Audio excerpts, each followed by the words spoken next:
Good evening. This is Miss Vaughn. Welcome to our Sierra Hayes Family Night. It's around social emotional learning and SEL. What is SEL? Well, social and emotional learning. And it's really all those things that come together that help us behave in a way that allows us to achieve our life tasks. It's about how we're thinking and how we're feeling and how we're behaving. One of the things that really impact adults and children each day are our feelings. So, one of the things we do at school is we do check ins. How are you feeling today? So, everyone, if you'll just take a second and tune into your body, take a deep breath and ask yourself the question: how am I feeling in this moment? And think about a word that describes how you're feeling. And then what might make you feel that way? Right now, I'm going to pick a word that's not on here. I'm feeling excited. I'm very happy and excited to be doing another parent education night and talking about SEL. So if you'll just take a second and do that, please.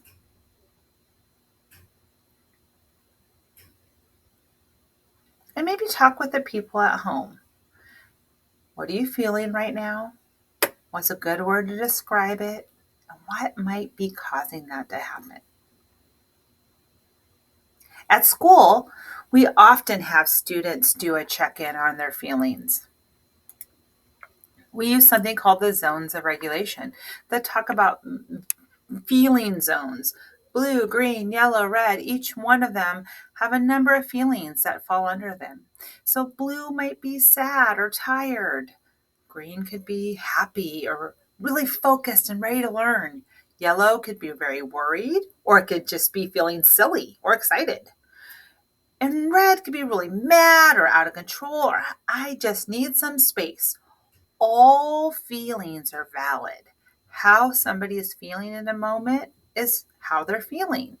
And what we work through is acknowledging and understanding what you're feeling so that you can think about how to navigate your world, even within those feelings.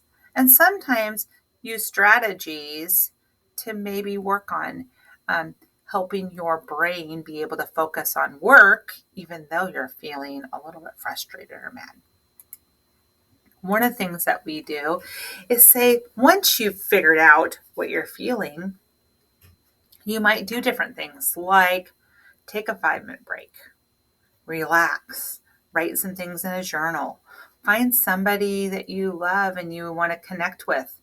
Sometimes when you're just having a rough day, it's nice to be able to call and reach out to a friend or have dinner with your family.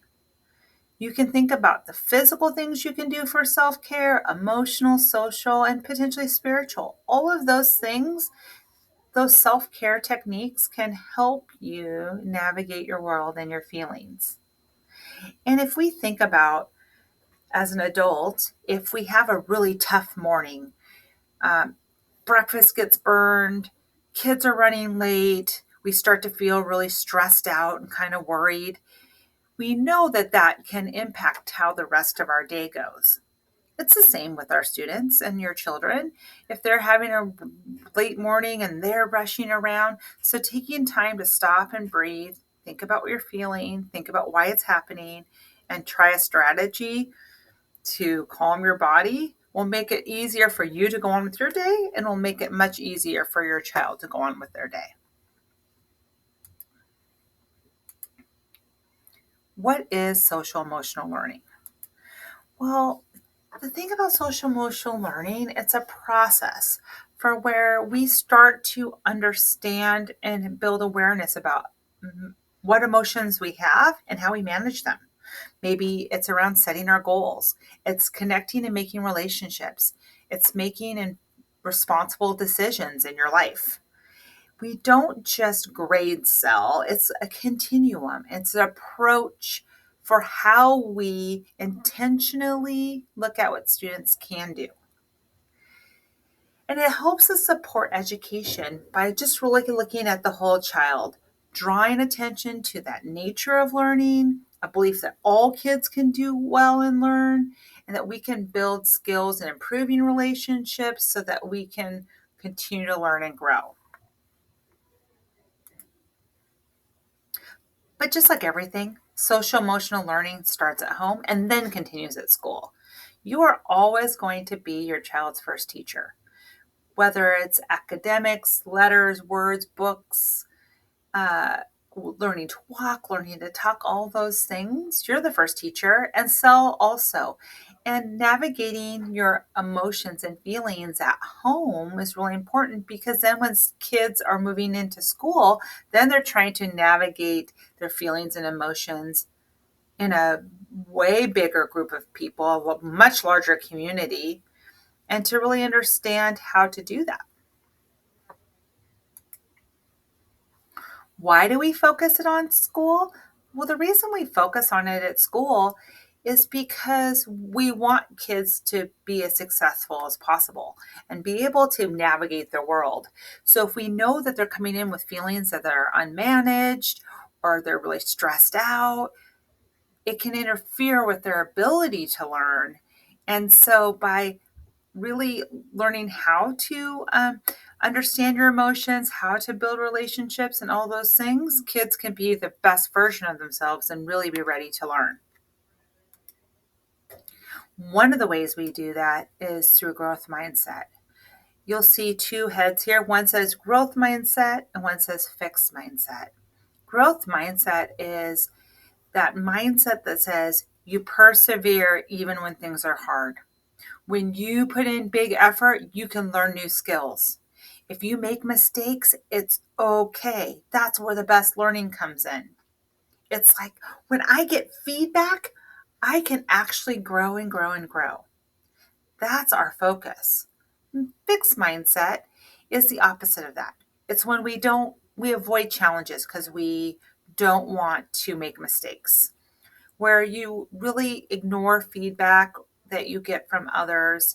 You feel like you always want to be perfect at it all. And as we know, we've learned sometimes the best things when we've made mistakes or when something was hard. I'm going to share a little bit with you from Carol Dweck. This is a book that we did a book study on at Sierra Heights a few years back. It's around growth mindset. I also have copies of this book here at school. So if you're ever interested in checking it out and you're curious about some of it. But for now, I'm going to show a little part of a video. This is a link here. So when we send you this PowerPoint presentation later, if you want to watch the rest of the video, you'll be able to just hit the link and watch it later as well. Today, I want to tell you about the power of yet. I learned of a high school in Chicago where students had to pass 84 units to graduate, and if they didn't pass, they got the grade not yet. I thought, isn't that wonderful? Because if you fail, you're nowhere. But if you get the grade not yet, you're on a learning curve. Not yet gave them a path into the future. And not yet also helped me understand a critical experience early in my career. To figure out how kids coped with challenge, I gave 10-year-olds some problems that were a little too difficult for them. Some of them reacted in a shockingly positive way. They said things like, "I love a challenge," or "I was hoping this would be informative." They understood that their abilities could grow through their hard work. They had what I call a growth mindset. But other children, for them it was tragic, catastrophic. From their more fixed mindset perspective, their core intelligence had been tested and devastated. Instead of the power of yet, they were gripped by the tyranny of now. So, what did they do next? In one study, after a failure on a test, they said they'd cheat next time instead of study more. In another study, they found someone who did worse than they did so they could feel better. And in many studies, we found they run from difficulty. Let's look at how that looks in the brain. Mosher and his colleagues measured from the brain as kids encountered errors. Processing the error shows up in red. If you look at the fixed mindset brain on the left, nothing is happening. But if you look at the growth mindset brain on the right, it's on fire with yet.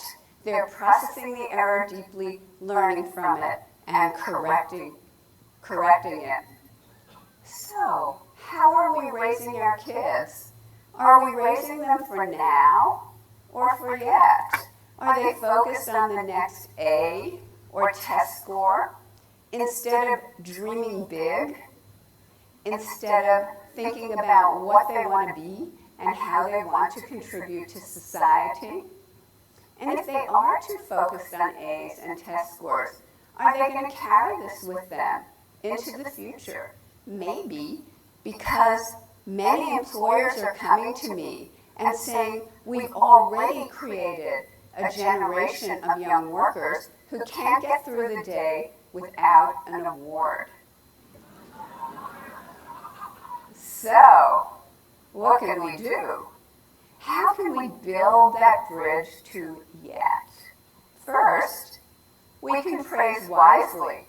Our research shows that when we praise kids for the process they engage in, their hard work, their strategies, their focus, their perseverance, they learn that challenge seeking, they learn that resilience. Praising talent, praising intelligence makes them vulnerable.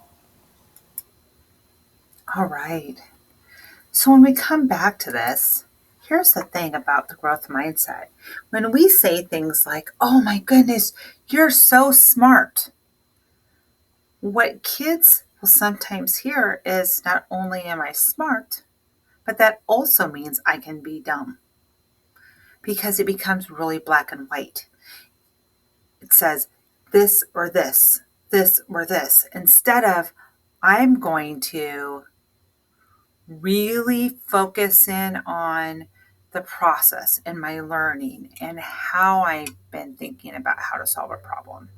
And giving specific feedback around something a child is doing well versus saying, you're so smart, you're so great, really helps them think about this is something that they want me to continue doing. In Washington State, we have our Washington State SEL standards. And you'll notice on the left-hand side, it talks around self. It's about self-awareness, knowing your own emotions, being able to deal with the things that about yourself that you are like, this is what I'm really good at. This is an area I'm working on. It's self-management. How do you regulate your emotions, your thoughts, your behaviors? And self-efficacy. What are those things that cause you to persevere and stick with things even when they're hard? And on the other side, you'll notice that it's around social things, social awareness, knowing the people in your space, in your community, and empathizing with others from a diverse group of backgrounds and cultures. Social management, thinking about how to connect with others and make constructive choices about your behavior in social situations. And social engagement is really thinking about how do you consider your community and think about things that are bigger than you, thinking about the well being of your school and thinking about your community. And you would think sometimes that you need to have all this the self awareness to get to social awareness. And that's not always true. I think understanding your own emotions and the things that you're good at, the things that you're struggling with, will help you become better at social awareness. But sometimes kids can be really socially aware, but not very self aware. So that's a good way to look at it. We look at the whole child and all of these pieces. And what's really nice is none of this needs to be done in isolation. All of this is done throughout the work that we're doing in school. What better place to work on social engagement and social management than working in collaborative groups with your classmates? One thing that's interesting to think about as well is that there is a continuum. And so I just took one of the standards, which is the self awareness standard. And you can see that right along here, there's some indicators for early elementary, late elementary, middle school, and into high school and adult. And what's interesting about this is on a given day, we could be in any of these ranges potentially, or there might be certain areas that we're really strong in and certain areas that we struggle with. Sometimes, even as adults, we might be stuck with in middle school and struggling with how to reflect on our emotions and feelings and whether or not they are reasonable for the type of situation we're involved in or proportional, whether or not it's a smaller problem or a bigger problem. So if you're trying to manage your emotions and you're not able to see if the emotion fits the proportion of the event, that's a struggle. So it goes along this continuum, and that's what we're working on with kids. It's not that you get to one place and you're done. SEL is ongoing. It's the work that you do each and every day, working on yourself to become the better version of yourself, and as well how you work with others. Some ways that you can promote SEL at home is just helping kids identify their feelings, their emotions, their thoughts. I think I've observed many of my friends and even parents along the way watching toddlers and saying things like, "You are really mad right now. I can see that because you're yelling and your face is red." And so they're naming what that child is feeling. It's also starting to help kids name what other people are feeling. So you can be talking to your child, "Oh man, I see that your sister is over there crying right now. I'm wondering what she's feeling. I'm wondering if she's feeling sad because she missed the bus today." So it's identifying feelings expressed by others. It's really attentive listening without distractions. So when your child's talking to you, you're attentively listening to what they're saying, and then also when you're talking to them, making sure that they're really paying attention to the things that you're saying without distractions. And then thinking about this whole idea of we're in a family and we have a community responsibility in our family, and then we also have a greater community that we do as well. So these are some of the things that you can do at home. And then here at Sierra Heights, we have some things that we do. And we have some curriculums that we use that talk about small and big problems, how to navigate social situations, how to navigate our feelings, how to have perspective taking when you're talking to your friends and colleagues potentially. We also have structures that are in place that support SEL at Sierra Heights. And some of it just as our instructional strategies. SEL isn't something that we just do in isolation. It's something we do throughout the day and that we continue to foster as we're doing our learning and teaching. It's not come to Sierra Heights, you're going to do SEL today. It's in your collaborative group today. You will be working with your partners. And one of the things you need to work on today is making sure you're actively listening to your partner, because then you can be the best group to come up with some decisions about how you're going to solve this problem. We have daily class meetings. We do check-ins and check-outs. We have Miss Wyatt does an amazing Eagle celebration once a month that is connected directly to our SEL standards. And we also have students that get weighted SOARs for following our school-wide expectations. There's some work around our growth mindset and then goal setting as well. Ms. Durham spent a lot of time taking pictures of every single student in our school and really looking at, what do I want to be when I grow up? What do I want to do after high school? What's something that interests me? So every single child wrote something, and some of these will be a kindergartner says, "I want to be a teacher," and 20 years later, they'll still want to be a teacher. And some of these will be, "I want to be a YouTuber today. In a year, I want to do coding and create video games. And in 10 years, I want to do public relations and for a sports team. There's so many changes that happen along the time, but starting to think about what's possible is really important, even as young as kindergarten. What's possible? There's so many opportunities out there, and our education gets us there. It helps us get those opportunities. So we do goal setting. Start thinking about, what do you want? This is Miss Durham, our counselor. Miss Durham really supports our SEL work school-wide. And then also when there's individual students or groups of children that are wanting to do a little bit more work. She graduated from University of Washington. She's been a counselor here now at Sierra Heights for 4 years, and she also has some children of her own.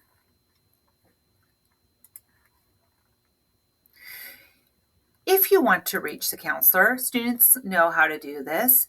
This is her email address and her phone number. She has, outside of her class or her office, she has a piece of a little paper that they can fill out that says, hey, I need to talk to you. One of the things that she asks them to do is this a big problem? Is this a small problem? Is this something that can wait till tomorrow? Is this something we need to talk about right now? Because that helps them navigate trying to figure out the problem they're struggling with in that moment. The feelings they're having, is it proportional to what the incident is? Is it a big or small problem? And then also in her Google Classroom, there's a tab in there where you can fill out for how to reach out to the counselor. So the Google Classroom, you go into classwork, you go to see the counselor, and students just go in and put in some information, ask a couple questions, and then she reaches out to them. Also, we have resources that are available, because we know when you are kind of navigating your world, there's sometimes things that will help make it easier. And some of the parent resources that are available are, there's a study zone that helps students who want to do some tutoring at the King County Library. There's 211. There's places where you can get food resources.